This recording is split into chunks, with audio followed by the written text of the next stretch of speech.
ठीक है, स्टार्ट करें। ओके, तो आज हम मैग्नेटिज्म का सबसे इम्पोर्टेंट टॉपिक पढ़ने वाले हैं, that is classification of materials. ठीक है, तो हमने मटेरियल्स को जो क्लासीफाई किया है, क्योंकि मैग्नेटिज्म में हमें बात करनी है, मैग्नेटिक मटेरियल को लेके बात करनी है। मैग्नेटिज्म मतलब किसी मटेरियल को अगर हम मैग्नेटाइजिंग फील्ड में रखें, किसी मैग्नेटाइजिंग फील्ड में रखते हैं। मैग्नेटाइजिंग फील्ड हम कहाँ से लेके आएंगे? सोलनॉइड से।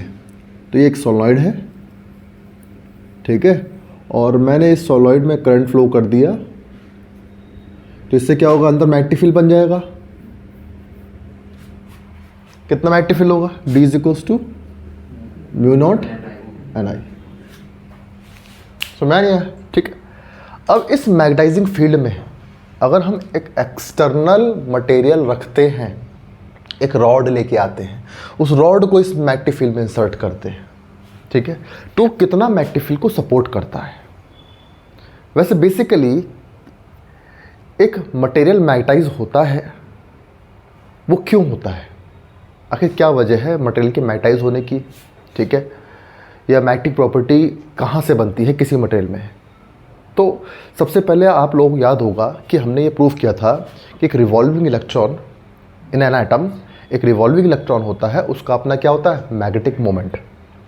मतलब it behaves like a dipole, electric dipole, sorry magnetic dipole.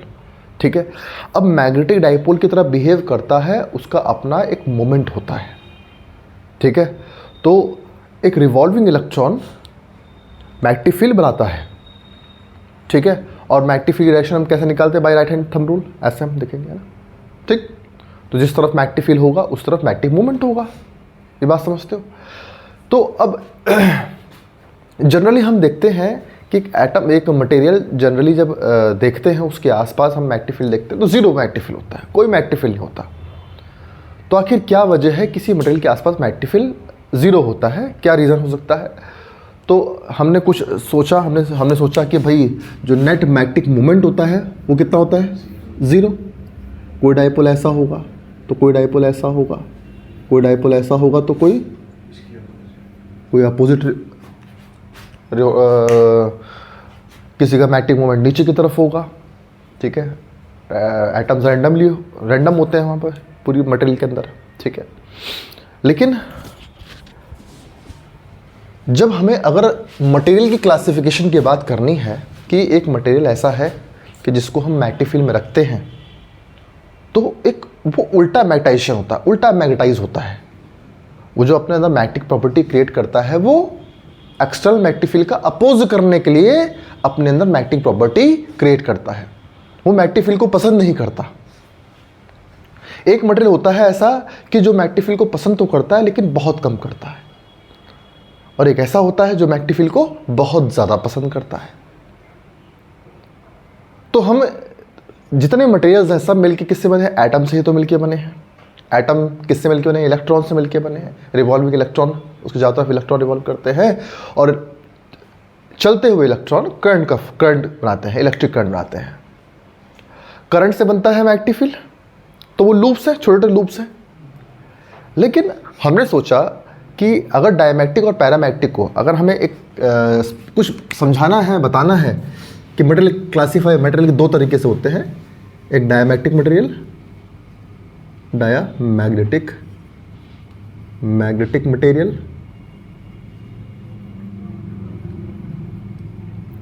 और एक होता है पैरामैग्नेटिक मटेरियल, पैरामैग्नेटिक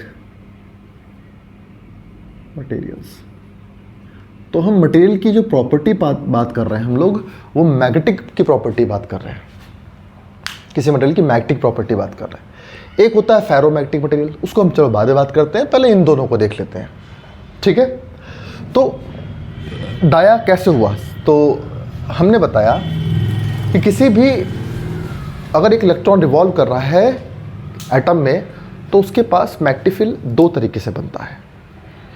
एक होता है due to rotation of electron, एक इलेक्ट्रॉन जो रिवॉल्व कर रहा है किसके about? In an orbit about the nucleus, तो न्यूक्लियस के चारों तरफ रोटेशन कर रहा है, तो उसके रोटेशन से मैग्नेटिक फील्ड बनता है, एक मैग्नेटिक फील्ड बनता है उसके स्पिन से। आपको समझाया था लास्ट टाइम। तो किसी भी एटम में इलेक्ट्रॉन जो रिवॉल्व करता है तो उसके रोटेशन से मैग्नेटिक फील्ड बनता है और दूसरा उसके स्पिन से बनता है। अब आप ये सोचो, इलेक्ट्रॉन, जो ये इलेक्ट्रॉन है, ये एक इलेक्ट्रॉन है, वो क्या कर रहा है, रोटेशन भी कर रहा है और साथ साथ वो स्पिन भी कर रहा है। तो अगर हम माने कि अगर इससे नेट मैग्नेटिक फील्ड जीरो बन रहा है, नेट मैग्नेटिक फील्ड जीरो बन रहा है, तो अगर नेट मैग्नेटिक फील्ड जीरो कैसे बन सकता है, तो इसके रोटेशन से मैग्नेटिक फील्ड किधर होना चाहिए, मान लो ऊपर की तरफ, तो स्पिन की वजह से नेट मैग्नेटिक फील्ड किधर होना चाहिए, नीचे की तरफ।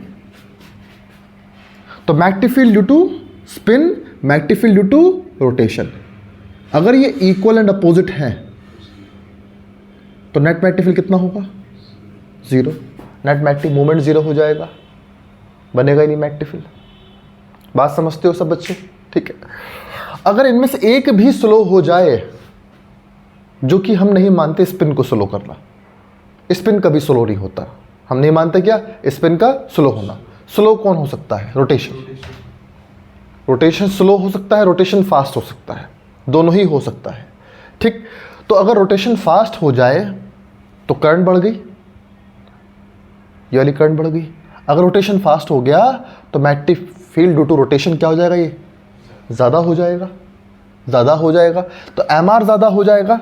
अगर समझो ध्यान से, first if M R become greater than M S, मतलब रोटेशन फास्ट, रोटेशन क्या हो जाए, रोटेशन फास्ट हो गया। हम स्पिन की स्लो की बात ही नहीं करते, स्पिन अपना उतना ही का उतना ही है। क्या कर रहे हैं, रोटेशन फास्ट हो गया, तो एम आर क्या हो गया, बड़ा हो गया।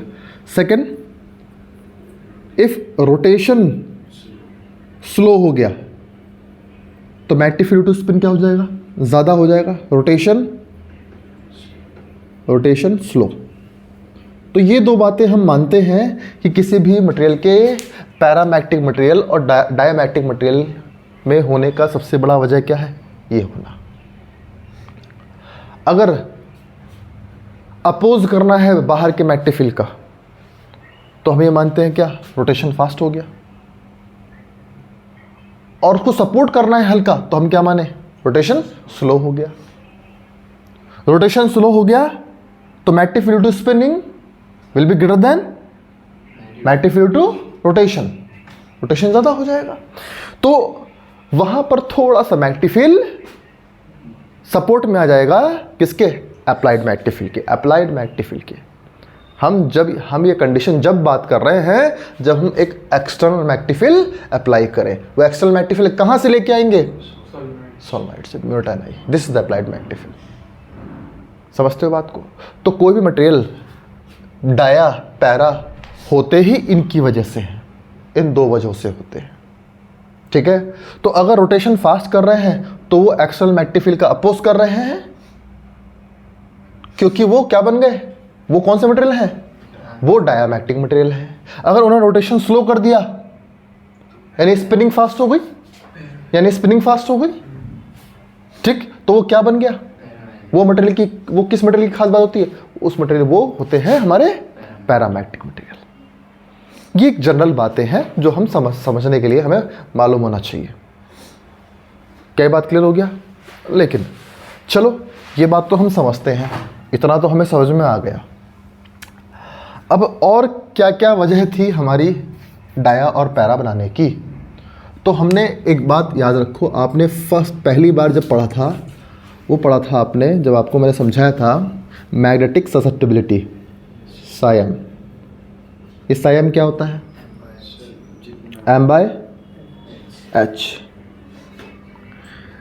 ये है मैग्नेटाइजिंग फील्ड की इंटेंसिटी। मतलब मैग्नेटाइजिंग फील्ड क्या होता है, वो फील्ड जो आपने अप्लाई किया। भाई यहाँ पे B बराबर म्यू नॉट NI है, अगर हम म्यू नॉट ना लगाएं, म्यू नॉट ना माने, तो ये क्या बन जाएगा, H बराबर NI। क्यों भाई, है ना? तो हम बाहर के, ये जो हमारा मैग्नेटिक फील्ड मीडियम जो हमारा कम कर देता है मैग्नेटिक फील्ड को, हम उसको नहीं इंक्लूड करके हम मानते हैं क्या, हमने टोटल मैग्नेटिक फील्ड कितना दिया, कितना दिया, टोटल करंट के बराबर है, NI के बराबर। ठीक, कितना मैग्नेटिक फील्ड अप्लाई किया हमने मैग्नेटाइजिंग करने के लिए, मैग्नेटाइज करने के लिए, और हमारा मटेरियल कितना था, मैग्नेटाइज हो गया। जितना ज़्यादा मैग्नेटाइज होगा मटेरियल हमारा, उसकी उतनी ज़्यादा मैग्नेटिक ससेप्टेबिलिटी है, उसके चांसेस उतने ज़्यादा मैग्नेटाइज होने के हैं। लेकिन M बराबर हम क्या समझे थे, M बराबर, ये M बराबर बताओ बच्चे, magnetic moment developed per unit volume. कितने मोमेंट्स बने, कितने डायपोल्स क्रिएट हो गए, किस तरफ, मैग्नेटिक फील्ड की डायरेक्शन में, कितने मोमेंट्स तैयार हो गए, वो है कैपिटल M। हाँ, कुछ डायपोल्स ऐसे भी हैं जिसमें मोमेंट अप्लाइड मैग्नेटिक फील्ड के अपोजिट भी बनता है, अपोजिट भी बनता है। लेकिन वो अपोजिट और इन द डायरेक्शन को हमने किससे रिलेट किया था, स्पिनिंग से, रोटेशन से। हम क्या मानते हैं, स्पिनिंग फास्ट हो गई या रोटेशन स्लो हो गया, ये सभी हम बात करते हैं। ठीक है, तो ये कंसेप्ट क्लियर हुआ। दूसरा, साई एम बराबर हमारा आया था, साई एम बराबर आया था हमारा म्यू आर, म्यू आर, तुम लोग पढ़ के नहीं आए क्या, क्यों भाई, म्यू आर +1 या -1 था,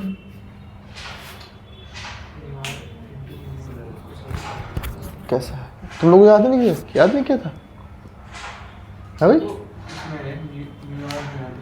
B बराबर था हमारा, B बराबर म्यू नॉट H + M, कैसे काम चलेगा तो। और जो ये B था, ये magnetic field due to material, total material का जो आया था, सोलेनॉइड भी था उसमें और मटेरियल भी था, जो कि म्यू इंटू M था, म्यू नॉट H + M। तो भाई म्यू अपॉन म्यू नॉट, ये यहाँ ले आया मैं, म्यू अपॉन म्यू नॉट बराबर M उधर चला गया, H अपॉन M + 1। ये क्या है, mu r, H upon M क्या होता है, H अपॉन M था, ये है म्यू, M भी तो था ये, H अपॉन M + 1। ठीक, ये M/H होता है ना बेटा, तो ये हो गया H + M है, ये म्यू इंटू M या म्यू इंटू H था, ये टोटल म्यू इंटू H था ये। ठीक है, तो ये हो गया 1 + M/H, तो 1 + साई M, तो साई M बराबर क्या आ गया, mu r -1, that is equal to -1, है ना। तो हमें याद रखना पड़ेगा ये चीज़ें, क्यों भाई, ये फॉर्मूले रिलेशन हमें याद रखने पड़ेंगे।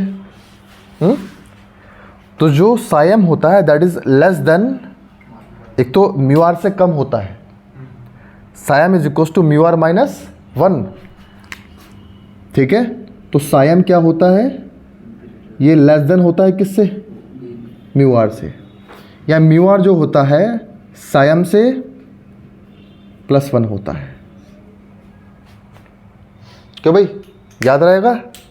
ठीक है, अच्छा अब एक बात याद रखो, मैंने आपको इस फॉर्मूले से एक चीज़ समझाया था, मैंने आपको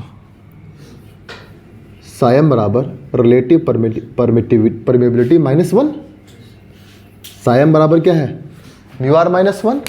ठीक है, अब आप ही सोचो, अगर ये म्यू आर की वैल्यू, कुछ मटेरियल ऐसे होते हैं जो मैग्नेटिक फील्ड को अलाउ ही नहीं करते अपने अंदर से, मैग्नेटिक फील्ड को अलाउ नहीं करते अपने अंदर से।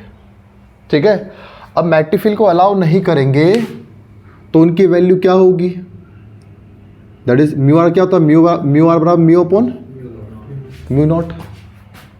ठीक है, अब उनकी जो म्यू है, ये क्या है, उनका जो म्यू है वो लेस देन क्या है, म्यू नॉट से। ठीक है, म्यू है लेस देन म्यू नॉट से, तो ये न्यूमरेटर छोटा हो गया डिनोमिनेटर से, तो म्यू आर क्या हो गया लेस देन 1, म्यू आर क्या हो गया लेस देन 1। तो साई m की वैल्यू बताओ, अगर ये म्यू आर लेस देन 1 हो गया, ये वैल्यू 1 से छोटी हो गई, तो साई m कैसा आ गया नेगेटिव में। भाई कुछ मटेरियल की जो रिलेटिव परमेबिलिटी होती है वो 1 से छोटी होती है, ये पहली कंडीशन। मटेरियल को क्लासीफाई करने में सबसे पहला हाथ इसका है, क्योंकि उसकी परमेबिलिटी फ्री स्पेस से कम होती है, वो परमिट ही नहीं करता अपने अंदर से, तो उसकी परमेबिलिटी कम हो गई। फ्री स्पेस ज़्यादा मैग्नेटिक फील्ड को अलाउ कर रहा था अपने आप से, लेकिन वो मटेरियल को रख दिया हमने तो वो फ्री स्पेस से भी कम मैग्नेटिक फील्ड को अपने अंदर से अलाउ कर रहा था। मैंने बोला ये फ्री स्पेस में इतनी मैग्नेटिक फील्ड जा रही है, मैंने बोला मैग्नेटिक फील्ड फ्री स्पेस में ही जा रहा है, ये ट्रैवल कर रहा है। मैंने यहाँ मटेरियल उठा के रख दिया, मैंने यहाँ उठा के मटेरियल रख दिया, वो तो क्या देखा, वो ये मैग्नेटिक फील्ड ऐसे ऐसे जा रहे हैं। इस पोर्शन में क्या मैग्नेटिक फील्ड को ख़त्म कर दिया उन्होंने, मैग्नेटिक फील्ड को परमिट ही नहीं किया तो बहुत कम किया, that is permittivity less than free space. ठीक है बेटा, चलो तो इसका मतलब साई m क्या हुआ उस मटेरियल का नेगेटिव। ठीक है, एक मटेरियल ऐसा होता है, ऐसे मटेरियल जिनका मैग्नेटिक ससेप्टिबिलिटी जिनका नेगेटिव का होता है वो मटेरियल कहलाते हैं डायमैग्नेटिक मटेरियल। तो इसकी मैग्नेटिक ससेप्टिबिलिटी कैसी होती है, मैग्नेटिक ससेप्टिबिलिटी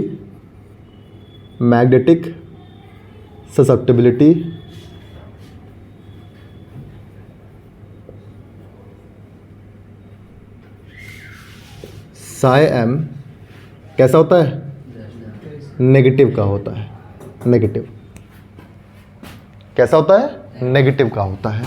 नेगेटिव मतलब क्या है, साई m दैट इज, देखो बेटा कौन है बाहर, साई m लेस देन कैसा है भाई, लेस देन 0 वाले ही तो नेगेटिव में आएंगे, क्यों भाई, लेस देन 0 वाले तो नेगेटिव में आएंगे।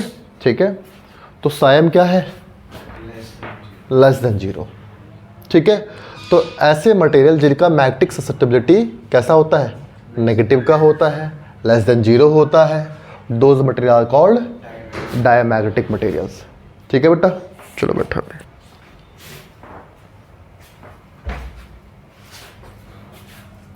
Those materials are known diamagnetic materials. Clear हो गया, ठीक है।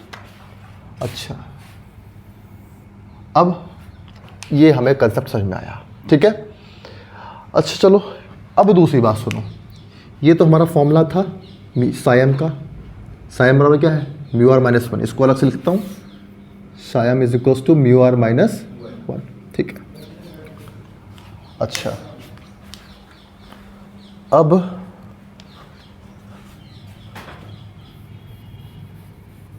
चलो, अब इसका उल्टा बताओ।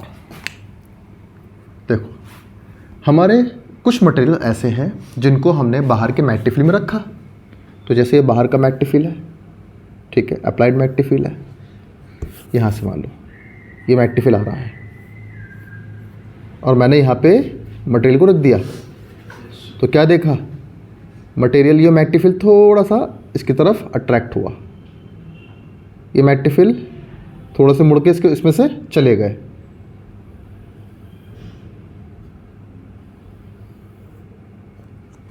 मतलब हल्का अट्रैक्शन का फील हुआ, हल्का सा अट्रैक्शन का फील हुआ। इसका मतलब फ्री स्पेस जो हमारा मैग्नेटिक फील्ड जाना था, सीधा निकलना था उसे, लेकिन क्या किया उसने, वो मुड़ करके इसमें से जाना पसंद किया उसने। क्यों भाई, मुड़ करके इसमें से जाना पसंद किया उसने। तो ये बताओ, उसने इस एरिया में जितना मटेरियल था उस एरिया के अंदर मैग्नेटिक फील्ड की नंबर बढ़ा दिए या घटा दिए, बढ़ा दिए। मैग्नेटिक फील्ड इस एरिया के अंदर ज़्यादा हो गया, इस वॉल्यूम के अंदर मैग्नेटिक फील्ड ज़्यादा हो गया, मैं हटा दूंगा तो फिर से फ्री स्पेस में जाने लगे, ठीक है।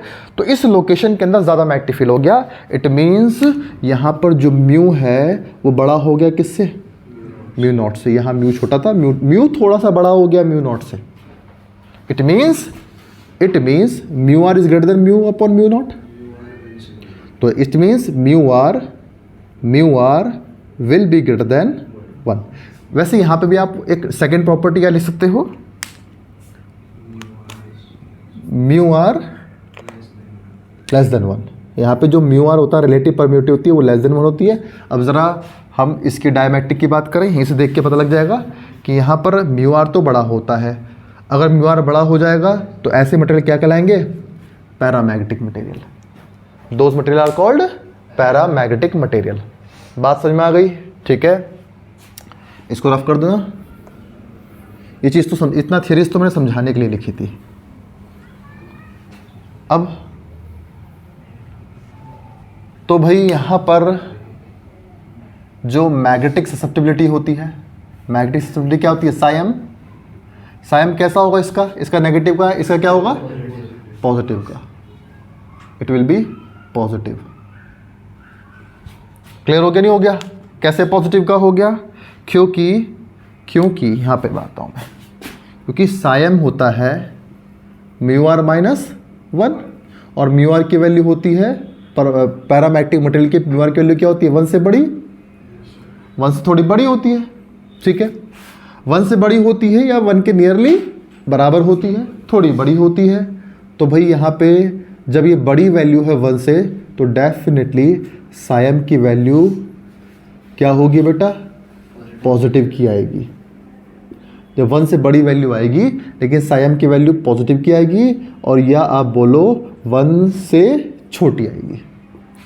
1 से हमेशा कैसी होगी, छोटी होगी। क्लियर हो गया नहीं हो गया? तो सायम की वैल्यू जो होगी, सायम की value it will be less than, and Sayam की जो वैल्यू होगी वो लेस देन किससे होगी, 1 से। पॉजिटिव की तो होगी लेकिन 1 से छोटी होगी। समझ में आया नहीं? इसकी वैल्यू नेगेटिव होगी और 0 से छोटी होगी। समझ गए नहीं? अब समझ में नहीं आया तुम लोगों को? ठीक है, अच्छा ज़रा इसके बारे में बताओ, किसके बारे में, रिलेटिव परमिलिटी के बारे में बताओ बेटा। म्यू आर 1 से बड़ा होगा, थोड़ा सा बड़ा होगा। ठीक है, और ये हो गया हम लोगों का। ठीक है, तो इतनी बातें आप लोग जान के रखो, है ना। इसको मैं रफ कर दे रहा हूँ। ठीक, तो by this way we have classified the magnetic material. अभी तो हमने 2 में पढ़ा है, तीसरा भी है हमारे पास फेरो को, चलो उसको हम सेपरेट पढ़ेंगे। तो ये इतनी बात तो समझ में आया, ये इतना मेन था, इतनी बात मेन थी समझने के लिए। अब हम कुछ और क्लासेस इसी में हम कुछ और बातें करते हैं और डिफरेंसेस की बात करते हैं, या और क्या क्या प्रॉपर्टीज़ हैं डायामैग्नेटिक मटेरियल में, क्या क्या प्रॉपर्टीज़ हैं और क्या क्या बिहेवियर है इनका एक्सटर्नल मैग्नेटिक फील्ड में रखने पर, क्या कैसा बिहेव करते हैं ये, वो हमें और स्टडी करना है। तो देखो नेगेटिव ससेप्टिबिलिटी का मतलब क्या होता है, तो पहले इसको समझो। नेगेटिव ससेप्टिबिलिटी का मतलब होता है, क्योंकि हम जानते हैं सिंस कि that psi m is equals to mu r minus 1 तो होता ही है, लेकिन सायम बराबर क्या होता है, m/h होता है। ये जो m होता है, m बराबर होता है स्मॉल m/v। ये मैग्नेटिक मोमेंट अगर उल्टे हो जाए तो m माइनस का हो जाएगा, तो ये माइनस का हो जाएगा। तो सायम माइनस इस तरीके से भी होता है। ठीक है, अगर मैग्नेटिक मोमेंट उल्टा डेवलप हो, अब मैग्नेटिक मोमेंट उल्टा डेवलप हो जाए मतलब मैग्नेटिक मोमेंट डायरेक्शन तो साउथ से नॉर्थ होती है। तो अब इससे हम क्या समझें, इससे हम ये समझते हैं कि देखो ये है मेरा एक्सटर्नल मैग्नेटिक फील्ड,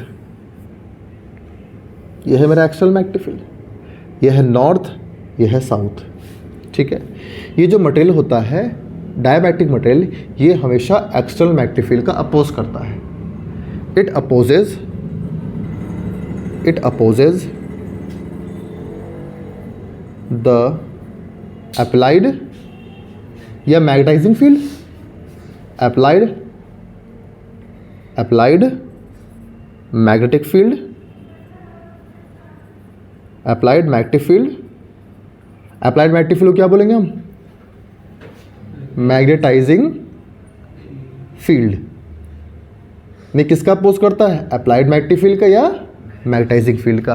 तो ये जो मैग्नेट्स हैं ये क्या कर रहे हैं, मैग्नेटाइज कर रहे हैं, इनका बाहर का मैग्नेटिक फील्ड है। तो अभी देखो मैंने यहाँ पे मटेरियल को एक यहाँ पे बांध दिया, यहाँ पे ऐसे यहाँ पे स्टैंड के थ्रू खड़ा कर दिया यहाँ पे इसे, ठीक है। अब क्या देखा तुमने, ये मटेरियल जैसे कॉपर है ऐसा ही बिहेव दिखाएगा। तो ये जो मैग्नेटिक फील्ड यहाँ से आ रहा था सामने की तरफ, इसको सीधा जाना था, लेकिन इसको डायमेट्रिक प्रॉपर्टी को देख करके ये ऐसा मुड़ गया, फिर ऐसा चला गया। ऐसा क्यों गया होगा, ये मैग्नेटिक फील्ड ऐसा क्यों मुड़ा होगा ये? तो आंसर है क्योंकि डेफिनेटली अपोज कर रहा होगा। अब एक मैग्नेटिक फील्ड को कौन अपोज करा सकता है, दूसरा मैग्नेटिक फील्ड। तो डेफिनेटली इसने भी यहाँ पर एक नॉर्थ पोल क्रिएट कर दिया होगा, यहाँ पर साउथ पोल। उल्टा मैग्नेटाइजेशन, यहाँ पे मैग्नेटाइजेशन किस तरफ हुआ है, उल्टा। इसका मैग्नेटिक मूवमेंट किस तरफ हुआ है, साउथ से इस तरफ। एक्सटर्नल मैग्नेटिक मूवमेंट किधर है, एक्सटर्नल मैग्नेटिक फील्ड इधर है, एक्सटर्नल मैग्नेटिक फील्ड इधर है, और अंदर मैग्नेटिक मूवमेंट किस तरफ हुआ, उसका उल्टा। इसका एम उल्टा हुआ, ये एक्सटर्नल अप्लाइड मैग्नेटिक फील्ड है। समझ में आगे नहीं आगे बात ये, ठीक है। तो ये देखो इस तरफ नॉर्थ की तरफ, क्योंकि इसको अपोज कर रहा था, तो इस तरह इसने नॉर्थ के सामने थोड़ा सा एक हल्का सा नॉर्थ, ये बहुत स्ट्रॉन्ग मैग्नेटाइज नहीं हुआ, ये हल्का सा मैग्नेटाइज हुआ है, बहुत हल्का सा, ठीक है। लेकिन ये एक्सटर्नल मैग्नेटिक फील्ड को पसंद नहीं करता, तो ये हल्का सा, हल्का मतलब feebly magnetize to oppose the external magnetizing field. This material, whenever you place this material in an external magnetic field, it will feebly magnetize to oppose the external magnetizing field. इसका मतलब क्या होता है, ये बाहर के मैग्नेटिक फील्ड को पसंद नहीं करता, तो ये हल्का सा मैग्नेटाइज होता है, किस लिए कि जैसे वो उस फील्ड से चला जाए, उस फील्ड से बाहर चला जाए, मतलब स्ट्रॉन्ग मैग्नेटिक फील्ड से वीक मैग्नेटिक फील्ड में चला जाए। स्ट्रॉन्ग फील्ड से वीक मैग्नेटिक फील्ड में कैसे जाएगा, स्ट्रॉन्ग फील्ड से वीक मैग्नेटिक फील्ड में कैसे जाएगा, रिपल्शन के थ्रू करके। अगर आपने आपको रिपेल करे तो नॉर्थ को रिपेल करेगा, साउथ को रिपेल करेगा, कहाँ जाएगा, आंसर है वीक मैग्नेटिक फील्ड की तरफ। जहाँ पर मैग्नेटिक फील्ड कहाँ होगा, कमज़ोर होगा, वहाँ जाना चाहेगा, ठीक है। एक तो ये बात हो गई, ठीक है। ये प्रॉपर्टी किसने दिखाया, डायमैग्नेटिक ने। अगर हम if you kept this diamagnetic material into an external magnetic field, तो एक बात और पता लग गया, it feebly magnetise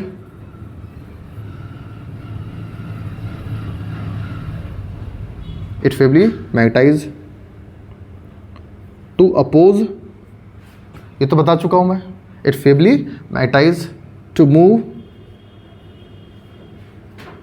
itself from strong magnetic field to weak magnetic field. weak magnetic field, क्यों भाई, है ना। जैसे एक मैं एग्जांपल लेता हूँ, जैसे आप देखो ये एक यू फ्रेम है, ये एक यू फ्रेम है, यूट्यूब है, सॉरी एक यूट्यूब है, ठीक। इसके अंदर मैंने एक डायमैग्नेटिक मटेरियल डाला लिक्विड फॉर्म में, ठीक है। अब मैंने क्या किया, यहाँ पे दो मैग्नेट्स रखे, ठीक है, नॉर्थ पोल साउथ पोल, ठीक है। अब ये जो मैग्नेटिक फील्ड में आने की वजह से क्या होगा, इस लिक्विड के लेवल को या तो ऊपर चढ़ जाना चाहिए या फिर नीचे आना चाहिए। तुम्हारे हिसाब से क्या होना चाहिए, तुम बोलो। ऊपर जाएगा तो नीचे वाला लिक्विड भी सामने आ जाएगा, अगर ये ऊपर जाएगा तो नीचे वाला लिक्विड कहाँ जाएगा, मैग्नेटिक फील्ड के सामने आ जाएगा, तो ऊपर जाने से कोई फ़ायदा नहीं है। नीचे जाए तो अगर डिप्रेस हो नीचे की तरफ तो ऊपर तो कोई लिक्विड नहीं है, तो क्या करता है ये लिक्विड नीचे की तरफ डिप्रेस होता है, ये नीचे की तरफ बैठ जाएगा, ये नीचे की तरफ बैठ जाएगा, और ये वाला पोर्शन, ये इनिशियल पॉइंट था, अब ये फाइनल हो गई, ये इनिशियल पॉइंट था, ये हो गया फाइनल। तो ये वाला पोर्शन डिप्रेस हो जाएगा, ये वाला पोर्शन राइज हो जाएगा, यहाँ से डिप्रेशन होगा, नीचे की तरफ जाएगा, और यहाँ से ऊपर की तरफ जाएगा लिक्विड। समझ नहीं आया? तो बीच में स्ट्रॉन्ग मैग्नेटिक फील्ड था, तो स्ट्रॉन्ग से कहाँ गया ये? वीक की तरफ हो गया। अब समझ आगे नहीं आगे बात ये, ठीक है। कुछ और एग्जांपल है हमारे पास, जैसे यही बना एक रॉड को मैंने मैग्नेटिक फील्ड में सस्पेंड कर दिया, लटका दिया मैंने उससे, नॉर्थ पोल साउथ पोल। अब ये मैंने इसको सस्पेंड किया, ये रॉड है एक, इसको अगर मैंने सस्पेंड किया तो बताओ वीक मैग्नेटिक फील्ड किधर होगा? इधर की तरफ वीक मैग्नेटिक फील्ड होगा, है ना। मैग्नेटिक फील्ड के परपेंडिकुलर ही तो वीक मैग्नेटिक फील्ड होगा। ये रॉड है, ये मैग्नेटिक फील्ड है, अगर ये अपने आप को ऐसा कर ले तो इन पोल से दूर चला जाएगा। ये मैग्नेटिक फील्ड कहाँ चलेगा? नॉर्थ पोल से कहाँ जाएगा? South pole. तो ये वाला एंड किसके पास में है? ये देखो ना, ये वाला एंड नॉर्थ पोल के पास है, ये वाला एंड साउथ पोल के पास है।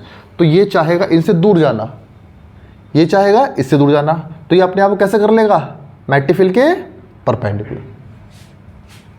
तो अगर एक रॉड को, एक डायमैग्नेटिक रॉड को मैं अगर एक एक्सटर्नल मैग्नेटिक फील्ड में रखता हूं तो अपने आप को अलाइन कर लेगा perpendicular to the external magnetic field.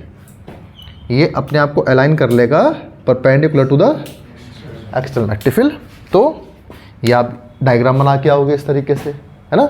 तो diamagnetic material aligns itself in the perpendicular direction of external magnetic field.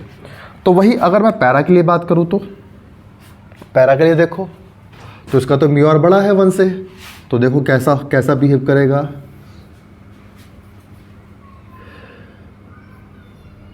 ये है नॉर्थ पोल, यह है साउथ पोल। अब इसको मैंने ऐसे रखा एक्सटर्नल मैग्नेटिक फील्ड में, ठीक है। और फिर ये हमारा कौन सा मटेरियल है? पैरा। तो ये जो मैग्नेटिक फील्ड जा रहा था, ये नॉर्थ पोल से जो मैग्नेटिक फील्ड जा रहा था, इसने पसंद किया, इसने मैग्नेटिक फील्ड को पसंद किया और ये थोड़ा सा अट्रैक्ट हुआ किसकी तरफ? मटेरियल की तरफ। मटेरियल के थोड़ा सा अट्रैक्ट हुआ, लेकिन उसके अंदर जा नहीं पाया, ये ज़्यादा ताकत नहीं थी इस मटेरियल के पास। ये थोड़ा सा मुड़ के चला गया, क्योंकि बहुत पास से गया था, ठीक है। ये थोड़े वो चले गए, है ना।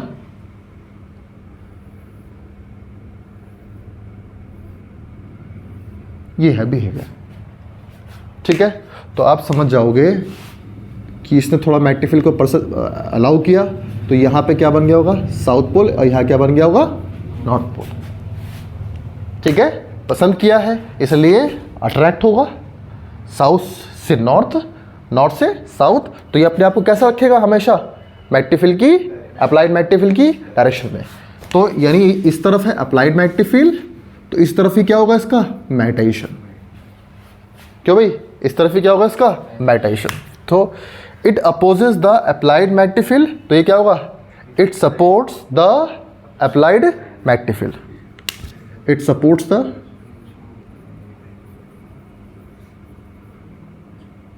या मैं हल्का लिख दूं, it feebly opposes, it feebly supports the magnetizing field. क्यों भाई? समझ आगे नहीं आ गया? ठीक है। तो it feebly magnetize to move itself from strong magnetic field to weak magnetic field. तो ये क्या करेगा? हाँ, ये आएगा weak to strong, weak to strong magnetic field, weak magnetic field to the strong magnetic field, ठीक है। तो अगर मैं इसको, अगर इस यूट्यूब को बनाऊं तो ये थोड़ा ऊपर चला जाएगा, इसको रखूं तो मैं, तो ये मैग्नेट है, नॉर्थ पोल, साउथ पोल, और मैं एक रॉड को मैं सस्पेंड करूं तो वो अपने आप को किस तरफ रखेगा? मैग्नेटिक फील्ड के डायरेक्शन में ही रखेगा। समझते हो? ठीक है। अच्छा, एक चीज़ है, अगर लिक्विड फॉर्म में मैं रखता हूँ, एक ये है मैग्नेट, एक ये है मैग्नेट, ये लिक्विड फॉर्म में मैंने एक यहाँ पे एक कंटेनर लिया और यहाँ लिक्विड फॉर्म में मैंने एक मटेरियल को डाल दिया। तो अब क्या करेगा वो, ऐसा कर लेगा। देखो बीच में मैग्नेटिक फील्ड स्ट्रॉन्ग है, बीच में मैग्नेटिक फील्ड स्ट्रॉन्ग है, तो वो ऐसा चढ़ जाएगा। डायमेट्रिक मटेरियल क्या था, ऐसे चढ़ जाएगा। जबकि पैरामेट्रिक मटेरियल का देखो, ये नॉर्थ पोल साउथ पोल है, पैरामेट्रिक मटेरियल का देखो आप बिहेवियर, ये ऐसा हो जाएगा, बीच में कम हो जाएगा, किनारे में ज़्यादा हो जाएगा। बीच में कम इसलिए हो गया क्योंकि बीच में स्ट्रॉन्ग मैग्नेटिक फील्ड था, किनारे में वीक मैग्नेटिक फील्ड था, तो ऐसा बीच में डिप्रेस हो जाएगा, हल्का सा दब जाएगा, किनारों में भर जाएगा। क्योंकि किनारों में मैग्नेटिक फील्ड कैसा होता है, वीक होता है। ये ऐसे कुछ मान लो बर्तन ही है, ये कोई बर्तन जैसा है, उसमें रखा मैंने लिक्विड फॉर्म में, तो क्या होगा, ये किनारों में चढ़ जाएगा ऊपर की तरफ ऐसे, और बीच में हल्का हो जाएगा। क्यों हुआ, क्योंकि इनके बीच में कैसा है magnetic field, strong magnetic field है। क्या इतनी बात समझ में आ गई, सब बच्चों को पता लग गया है ना। तो अब इसमें कौन कौन से टाइप हैं हमारे पास, डायमैग्नेटिक मटेरियल में लिख लो बिस्मुथ, कॉपर, है ना। तो एग्जांपल क्या है इसके, डायमैग्नेटिक मटेरियल के कौन कौन से एग्जांपल है, इसके एग्जांपल हैं बिस्मुथ, बताओ बिस्मुथ, और क्या है, कॉपर और लेड, जिंक, टिन, ठीक है, और क्या है, गोल्ड, सिल्वर, सिलिकॉन, सिल्वर तो उसका होगा, सिलिकॉन है ना, ये सब याद रखना। H2O भी है, पानी भी है ना, सोडियम क्लोराइड, NaCl ना, ठीक है। तो these are the example of diamagnetic. तो याद रखना, जो महंगा होगा, गोल्ड महंगा है बहुत, तो वो कौन होगा, डायमैग्नेटिक मटेरियल है, ठीक है। जो मतलब अलग है, कॉपर भी मेटल्स में महंगा होता है, ठीक है। एक सिल्वर को छोड़ के, सिल्वर को छोड़ के लेड हो गया, जिंक हो गया, टिन हो गया, गोल्ड हो गया, सिलिकॉन हो गया, H2O हो गया, NaCl हो गया, बिस्मुथ हो गया, याद रखो, इनको पढ़ना पड़ेगा। ये मटेरियल कौन से होते हैं, ये बिहेवियर दिखाते हैं। ज़रा इसका एग्जाम्पल तो बोलो बेटा, इसके एग्जाम्पल क्या है, जिसके आगे M लगा हुआ, M जैसे मैग्नीशियम है ना, यम लिखा हुआ ना, मैग्नीशियम, मैग्नीशियम, क्रोमियम होगा ना, क्रोमियम,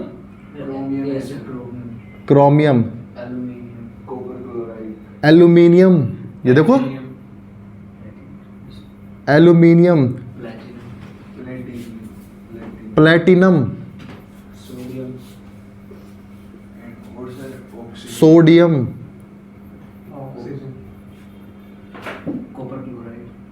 कॉपर क्लोराइड। थोड़ा सा कुछ चीज़ें तो याद करनी पड़ेगी हमें, ठीक है। कॉपर क्लोराइड, ऑक्सीजन है स्टैंडर्ड, सर ऑक्सीजन है STP। तो जो भी है पढ़ना आप लोग, ठीक है। मैग्नीज है, MAG,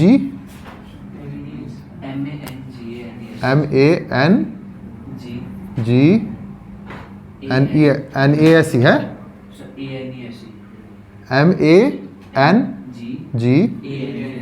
MANGANSE, हाँ ठीक है, मैंगनीज। तो ये याद रखना, ये कुछ मटेरियल्स होते हैं हमारे, वैसे याद रखने में आसान होगा। क्रोमियम हो गया, एल्यूमिनियम हो गया, प्लेटिनम हो गया, सोडियम हो गया, जिसके आगे थोड़ा यम लिखा हो, है ना, तो वो ज़्यादातर होंगे, क्या होंगे, पैरामेट्रिक मटेरियल, क्यों भाई, है ना। तो इन मटेरियल को याद रखना आप लोग, ये कौन कौन से मटेरियल हैं जो हमारे डाया होते हैं, कौन से मटेरियल हमारे पैरा होते हैं। इनके बारे में मैंने आपको मैक्सिमम से मैक्सिमम नॉलेज दे दिया आपको मैंने, ठीक है। इससे बाहर कुछ नहीं बनने वाला है आपको, इतना काफ़ी होगा। जब भी आपको डायमैग्नेटिक पैरामेट्रिक के बारे में आए तो इतना आप लिख दोगे, सफिशेंट है आपके एग्ज़ाम के लिए, ठीक है। इसको आप लोग याद रखो, और कोशिश है कि आपके इसको सारे कंसेप्ट क्लियर हो गए होंगे, है ना। अगर कोई प्रॉब्लम होती है तो आप बिल्कुल मुझसे पूछो, ठीक है। हाँ, तो उसको याद रखो, ठीक है। Okay, thank you.